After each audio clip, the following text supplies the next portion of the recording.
when something's happening to you or something just happened to you that's favorable, you feel this feeling of gratitude. So Yes. the emotional signature, its signature emotionally means something just happened to you or something is happening to you. So your body is so objective that it doesn't know the difference between an experience in your life that creates an emotion and an emotion that you can fabricate by thought alone. To the body, it's so objective, it's exactly the same.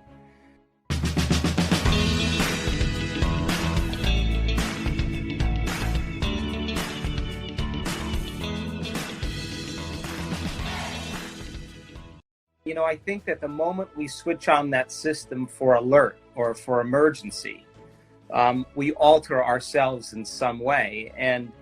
And all of that response that we have to an environment that we perceive as threatening or dangerous pretty much causes us to move out of balance. And when you're out of balance, you're in survival. And when you're in survival, you want to rush to get things done. You can't be present. You know, you believe everything that equal to the feeling of fear or hostility because information is relevant to you in that emotional state. So teaching people then that they have some type of control over that sympathetic response, that emergency system that switches on, is preparing you for something you can't predict.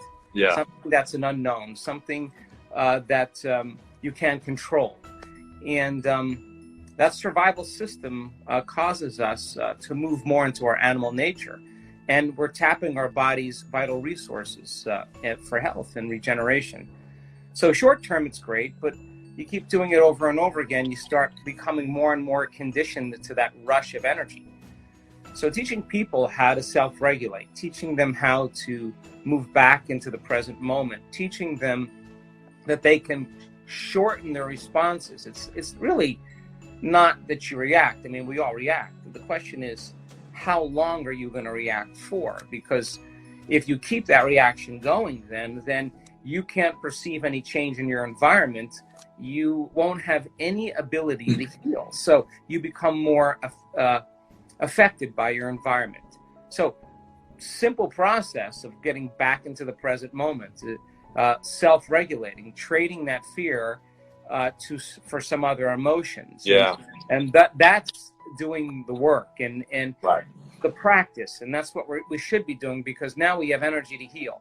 We have energy for Right. growth and repair. We have energy to create now. And Mm-hmm. we're not losing energy now. We're gaining energy. And Yeah. that signals the immune system, as we talked about. And that's what causes T cells to make antibodies and antigen, the immunoglobulins that fight antigens.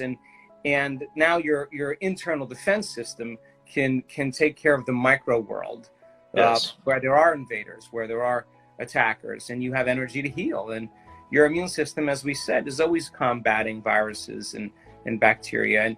And if you're less responsive to your environment emotionally, then you're less responsive to your environment physically, and you have, Right. you have more energy. And people just need to know the information, because that empowers them to begin to make different choices. And now that you know, you can apply knowledge and make a different choice, demonstrate a different behavior, create a new experience, and that new experience creates a new emotion. Wow, then all of a sudden now you start learning new things, and you start stepping away from your old self, and that's what you want people to do. Biology changes. I mean, I react when I see certain people in the world misunderstand this information, or have an interest in trying to attack it in some way, Or take you down, or come out. or misrepresent, or better yet, misrepresent it. I think I react to that. I mean, of course.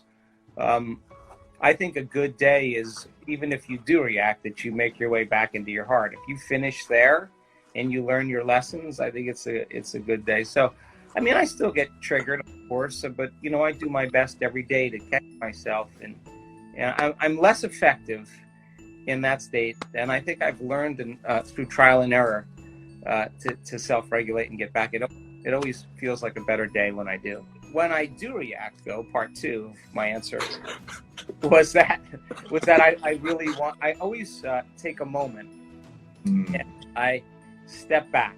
I have to disengage from whoever I'm talking to. I have to step away from whatever I'm doing, break my routine, and step away long enough to just remember that I'm disconnecting from the energy that I'm using to create a new future. And I'm back into a familiar energy that's connected to my past. And I've lost my ability to stay connected to it because a circumstance has altered my feelings and my thoughts. So I remember that. That's not a conversation you normally want to have with yourself when you think somebody's doing something to you, right? But I know the alternative just leads to a day that spirals downward. So then I close my eyes or I step away for a minute and I just put my attention back in my heart. And the first thing I work on is changing the way I breathe, to become conscious, moving the body out of danger, out of threat, teaching it how it can be safe again, to self-regulate, to slow it down into the present moment and start breathing. And when you slow your breath down, you slow your brain waves down. And when you slow your brain waves down, you're slowing down the system of arousal. And your heart actually influences that. So then once I feel my connection to my heart, then I start thinking about the emotions that I'm using to create that future, whether it's gratitude, whether it's freedom, whether it's awe or a mystical moment or whatever. And I just bring up that energy back into my heart and I tune in to that energy that I've become familiar with because I do it enough times. And I remember I'm connecting to the energy of my future again. You know, this last year, we have seen so many incredible outcomes, from blind people seeing to deaf people hearing to numerous people with stage 4 cancers going to remission, tumors disappearing on the spinal cord, on the breast and lungs and the brain. We have seen serious conditions, tumors in children disappear. I mean, it's been a crazy time. But I can tell you a quick story about a woman who is a nurse in London, and she had a stroke, and it was right under the optic nerve, and it caused blindness in the left lower quadrant in both eyes, like from 6 o'clock to 9 o'clock. She was clinically blind as a result of the stroke, and she lost her driver's license. She couldn't function as a nurse anymore. She couldn't type. Compromised because she was diagnosed as legally blind. So her life changed dramatically, and so she went to all the doctors, and the prognosis is pretty straightforward. If you don't see many changes after 2 weeks, you're probably not going to see many changes after that point. And so a year went by. She was asking all her colleagues. I mean, I think if you want a good doctor, ask a nurse. Nurses know good doctors. And so she went to all the good doctors that she knew. Get used to it. It's probably going to degenerate over as you age. And one of the doctors said, hey, why don't you go to this Dispenza, Ben? I'll go with you. So they came. So they did the course, the preliminary course, and they came prepared. And it didn't even occur to her that she wanted to heal her vision. She was more interested in just learning how to cope in her life, and she wanted to start a nonprofit, but she was curious. That's what she thought, that she would be a better person. So halfway through the event, it occurs to her, maybe I could heal this thing. Wow. And she's in a walking meditation, and she gets lit up and inspired. She goes into the next meditation in the late morning. She finishes the meditation, she lays down, and she has this crackling sound in her brain, and with this kind of temperature change. When she opens her eyes, she has complete recovery Wow. Of her blindness. We have the medical scans to show that the before scan of her eyes is all black between 6 o'clock and 9 o'clock. The Monday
after the event on the Monday morning, there's not one black spot on the post-scan in either eye. So she had complete recovery, a complete change. And Wow.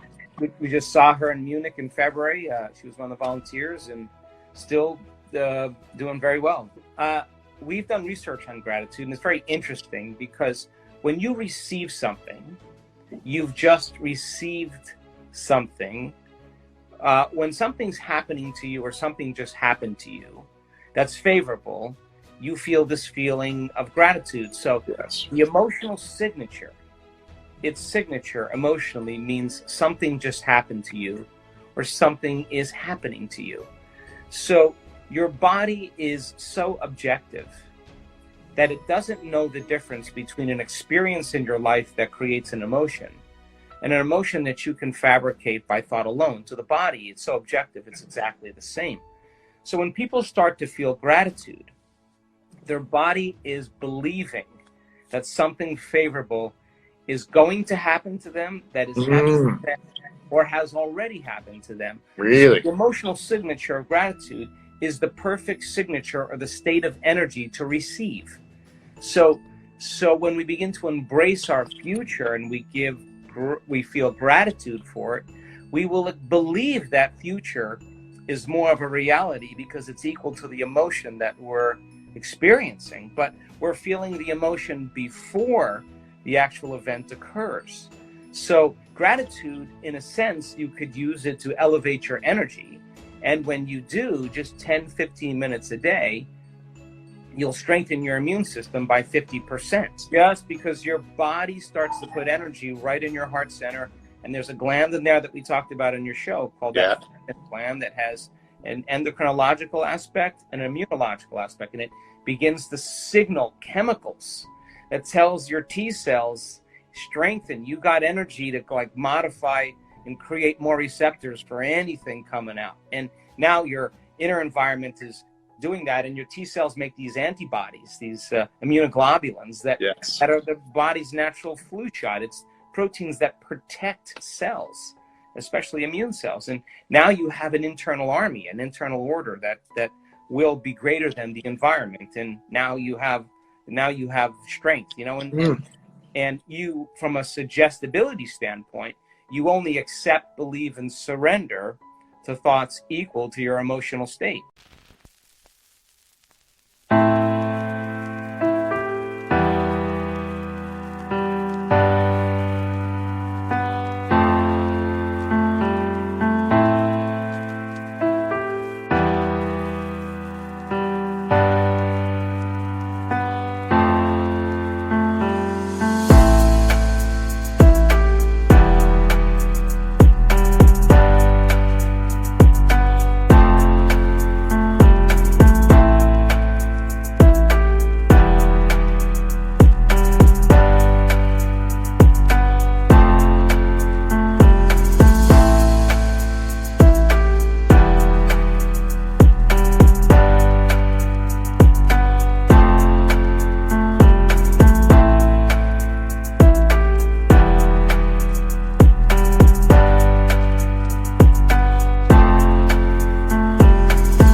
The attitude of gratitude is the most powerful, but yet most underrated attitudes of all.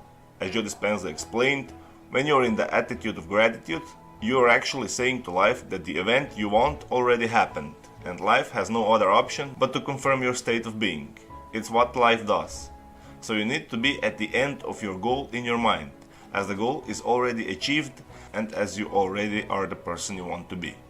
Life will just confirm that.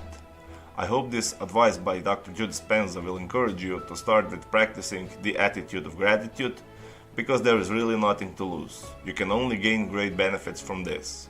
And after all of this is already proven it works by Dr. Joe Dispenza and many other scientists. So why not try? If you like this video, give your thumbs up and subscribe. Did you have experiences with this? Did you practice the attitude of gratitude already? Share your experiences with us in the comments below. You can even become a Good Vibes member by joining our channel. Press the join button and take a look of great benefits that you can gain as a member. Stay good and have a great day.